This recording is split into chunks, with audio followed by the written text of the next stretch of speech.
Class 9 B high book का chapter number 2, जिसमें 2 stories हैं। पहला स्टोरी है एवलिन का, जिसको मैंने समझा दिया है, उसका लिंक आपको डिस्क्रिप्शन में मिल जाएगा। सेकंड स्टोरी है the shehnai of Bismillah Khan, यानी बिस्मिल्लाह खान के बारे में इस चैप्टर में हम लोग पढ़ेंगे। यहाँ पर लिखा हुआ है थिंक ऑफ द शहनाई, शहनाई के बारे में सोचो।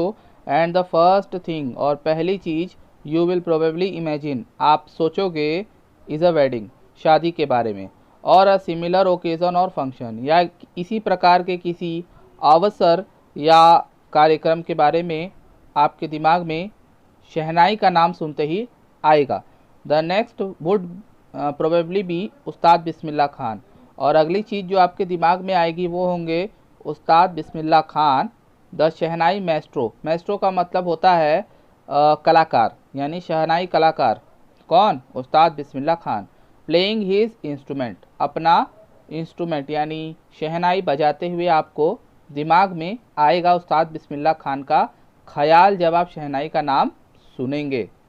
Emperor Aurangzeb banned the playing of a musical instrument called pungi, यानी औरंगजेब ने एक म्यूज़िकल इंस्ट्रूमेंट था जिसका नाम था पुंगी, उसको बजाने से बैन कर दिया था। और कहाँ बजाने से बैन कर दिया था? इन द रॉयल रेजिडेंस, यानी अपने राजशाही महल में बजाने से मना कर दिया था। For it had shrill, shrill मतलब तीखी, अनप्लीजेंट का मतलब जो कानों को अप्रिय लगे, अप्रिय का मतलब ये होता है कि अच्छा ना लगे, यानी उसमें से बहुत तीखी और अप्रिय आवाज़ आती थी। Pungi became the generic name of reeded noise maker, reed का मतलब होता है सरकंडा, यानी आप कह सकते हो एक प्रकार का ऊख, जिससे ये पुंगी बनाई जाती थी, और ये नॉइज़ मेकर का काम करती थी, यानी शोर मचाने का काम करती थी। यहाँ पे वही लिखा है कि पुंगी जो है वहाँ पर साधारण रूप से रीडेड नॉइस मेकर कहा जाने लगा, क्योंकि वो बहुत अनप्लीजेंट साउंड देता था। फ्यू हैड थॉट, कुछ लोगों का मानना था, फ्यू हैड थॉट का मतलब कुछ लोगों का मानना था, that it would one day B revived, revived का मतलब ये निर्माण या पुनर्जीवित, ऐसे आप इसका मीनिंग निकाल सकते हो कि ये जो पुंगी है ये वापस से एक दिन कल्चर में वापस आएगी और फिर से ये बजाया जाएगा, कुछ लोगों का ऐसा मानना था। अ barber of a family of professional musician, यहाँ बताया जा रहा है कि एक बार्बर थे, वो प्रोफेशनल म्यूजिशियन थे या उनके परिवार से आते थे। Who had access to the royal palace, access का मतलब जिनको अनुमति थी रॉयल पैलेस में जाने की। डिसाइडेड टू इम्प्रूव, उन्होंने डिसाइड किया इसको बेहतर बनाने का, the tonal quality of the pungi, जो पुंगी बैंड थी उसकी जो टोनल क्वालिटी थी, यानी उसकी जो आवाज़ थी, उसको बेहतर बनाने के बारे में उन्होंने डिसाइड किया। तो यहाँ पे बताया जा रहा है कि जो बार्बर थे वो म्यूजिशियन ख़ानदान से थे और उनको अनुमति थी रॉयल पैलेस में जाने की, तो उन्होंने उसको इम्प्रूव करने का डिसाइड किया। ही चूज़ अ पाइप, उन्होंने एक पाइप लिया, विथ अ नेचुरल हॉलो, यानी वो अंदर से खोखला था, स्टेम, यानी वो जैसा कि मैंने बताया सरकंडा जो खेत में आता होता है, तो उस डंडे को लेकर अंदर से उसको हॉलो कर दिया, खोखला कर दिया। That was longer and broader, जो कि पुंगी से लंबा था, एंड ब्रॉडर, चौड़ा भी था, द पुंगी, है ना। एंड मेड 7 होल्स, और उसमें कितने होल्स बना दिए? 7 holes on the body of the pipe, यानी एक लंबा और चौड़ा पाइप लिया उन्होंने जो अंदर से हॉलो था, और उसमें 7 होल्स कर दिए। When he played on it, जब वो उसे बजाते थे, closing and opening some of these holes, यानी किसी किसी होल्स को बंद करके खोल के जब उसे बजाया जाता था, soft and melodious sound, melodious मतलब होता है मधुर, यानी हल्की और मेलोडियस साउंड्स उसमें से आने लगी। यहाँ देख पा रहे हैं, देखिए ये पुंगी था पहले, और उसको जब इम्प्रूव किया गया तो वो इस तरह से बन गया जो अच्छी आवाज़ देने लगा। He played the instrument before royalty, यानी राजशाही लोगों के सामने उन्होंने ये इंस्ट्रूमेंट जो इम्प्रूव किया था वो बजाया। And every one was impressed, और सभी उससे प्रभावित हो गए। The instrument so different from the pungi, और ये जो इंस्ट्रूमेंट बना था ये बहुत अलग था पुंगी से। Had to be given a new name, और इसीलिए इसका नया नाम देना ज़रूरी पड़ गया। एज द स्टोरी गोज़, और ऐसी तरह कहानी जब आगे बढ़ी, since it was first played in the Shah chamber, चूँकि ये पहली बार शाह के चैम्बर में बजा था, एंड वॉज प्लेड बाय अ नाई, और एक बार्बर के द्वारा बजाया गया था। द इंस्ट्रूमेंट वॉज नेम्ड शहनाई, यानी जो राजा थे उनके चेम्बर में बजा था, इस वजह से शाह आ गया, और बार्बर यानी नाई के द्वारा बजाया गया था तो नाई आ गया, तो शहनाई मिलके क्या बन गया, शहनाई। तो इस तरह से इसका नामकरण हुआ। The sound of the shehnai began to the considered auspicious, यानी शुभ। अब यहाँ पे बताया जा रहा है कि ये जो शहनाई की आवाज़ है इसको शुभ माना जाने लगा। एंड फॉर दिस रीज़न, इसी कारण से it is still played in temples, इसको आज भी टेम्पल्स में बजाया जाता है। And is an indispensable component of any north Indian wedding. Indispensable का मतलब होता है जिसके बिना कोई कार्य न हो सके, यानी शहनाई एक अभिन्न हिस्सा बन गया उत्तरी भारत की शादियों का। In the past the shehnai was part of नौबत और traditional assemble of 9 instrument found at royal court. यहाँ बताया जा रहा है कि शहनाई जो है बहुत पहले नौबत का हिस्सा था। नौबत का मतलब होता है कि 9 इंस्ट्रूमेंट का जो ग्रुप है वो रॉयल कोर्ट्स में रखा जाता था। उस 9 इम्पॉर्टेंट म्यूज़िकल इंस्ट्रूमेंट का हिस्सा हुआ करता था शहनाई। टिल रिसेंटली, अभी हाल ही तक, it was used only in temples and weddings. अभी हाल ही में, मतलब ज़्यादा समय नहीं बीता है, अभी तक ये टेम्पल्स और वेडिंग्स में ही सिर्फ बजाया जाता था, यानी शुभ काम में।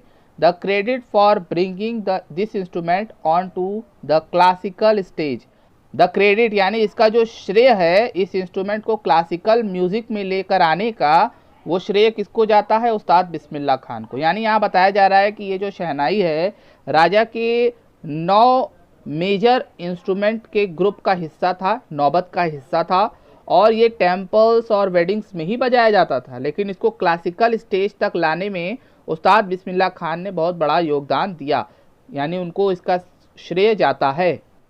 As a 5-year-old Bismillah Khan played gilli danda near a pond in the ancient state of Dumraon in Bihar, यानी बिहार के डुमरांव इलाके में वो एक तालाब के किनारे पर गिल्ली डंडा खेला करते थे जब वो 5 साल के थे। He would regularly go to the nearby Bihar ji temple.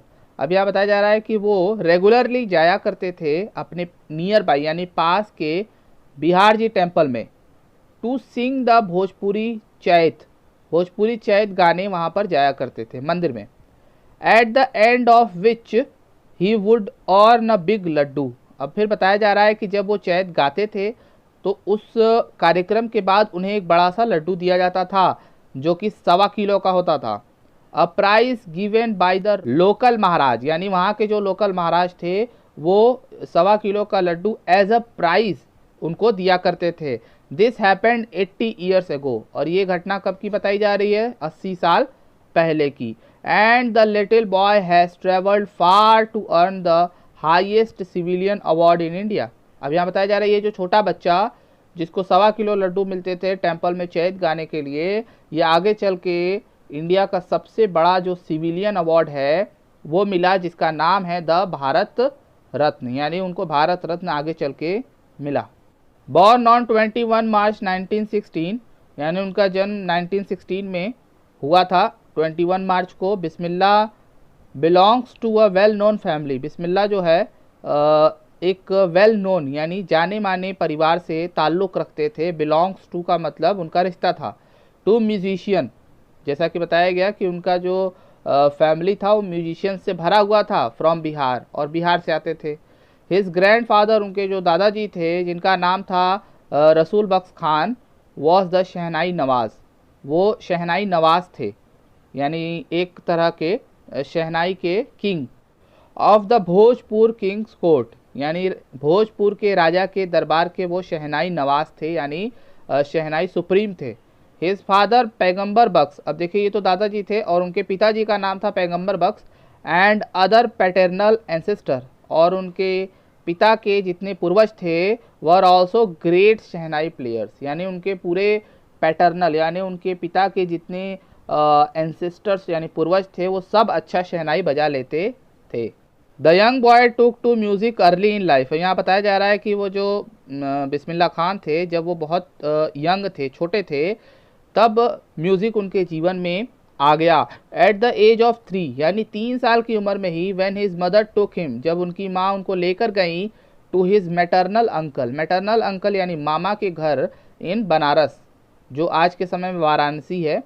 Bismillah was fascinated यानी आकर्षित हो चुके थे, वॉचिंग हिज अंकल, अपने मामा को प्रैक्टिस द शहनाई, शहनाई का प्रैक्टिस करते हुए देखकर, बजाते हुए देखकर वो बहुत फैसिनेटेड यानी आकर्षित हो गए 3 साल की उम्र से ही।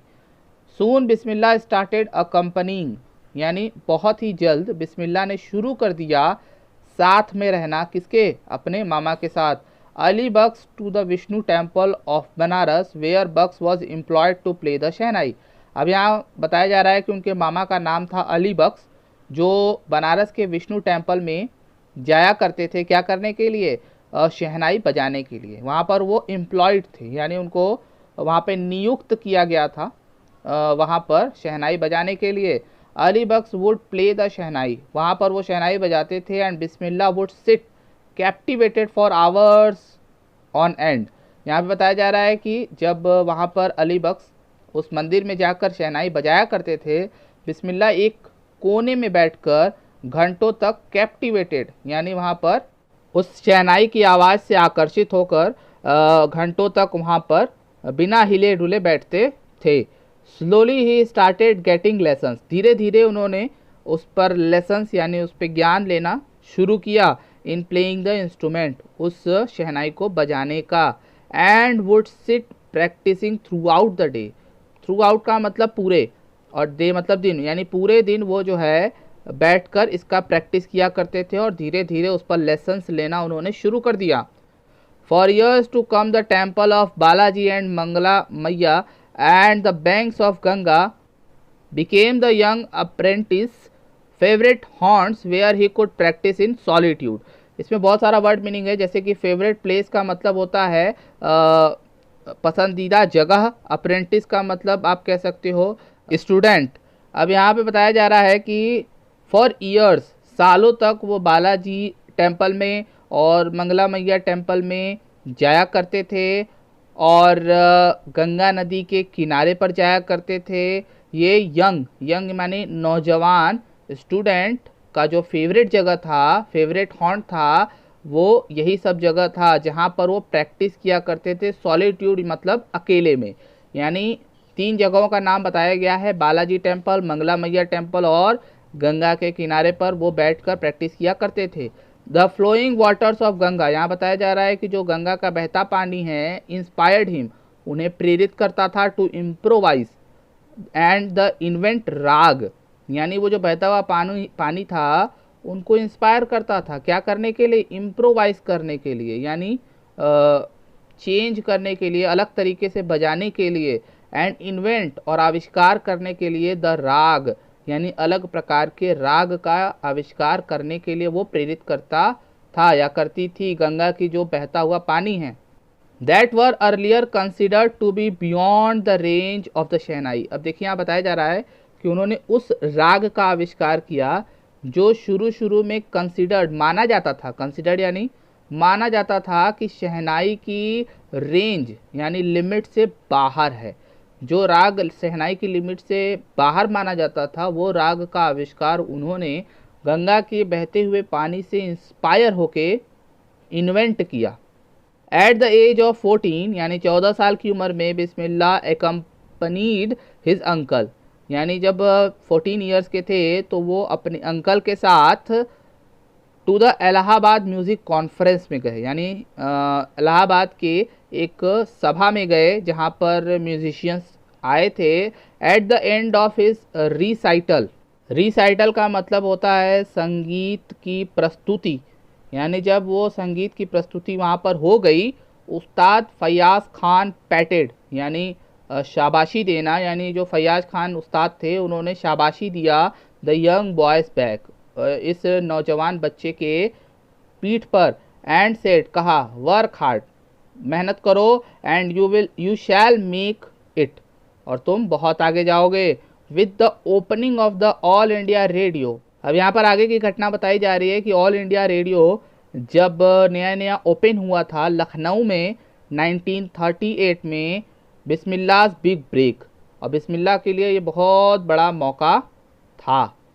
ही soon became an often heard shehnai player on radio. यानी जब ऑल इंडिया रेडियो पहली बार नया नया 1938 में ओपन हुआ लखनऊ में, तो बिस्मिल्लाह को सबसे पहले मौका दिया गया और उनके लिए ये बहुत बड़ा अवसर था और बहुत जल्द ही ऑफ्टन हर्ड यानी वो सुने जाने वाले एक शहनाई वादक बन गए रेडियो पर। तो इस वीडियो में इतना ही। इसके आगे अभी बहुत सारी पैराग्राफ बचे हैं, उसको हम लोग नेक्स्ट वीडियो में पढ़ेंगे। वीडियो को लाइक ज़रूर कर दीजिए और अपने दोस्तों से शेयर करिए।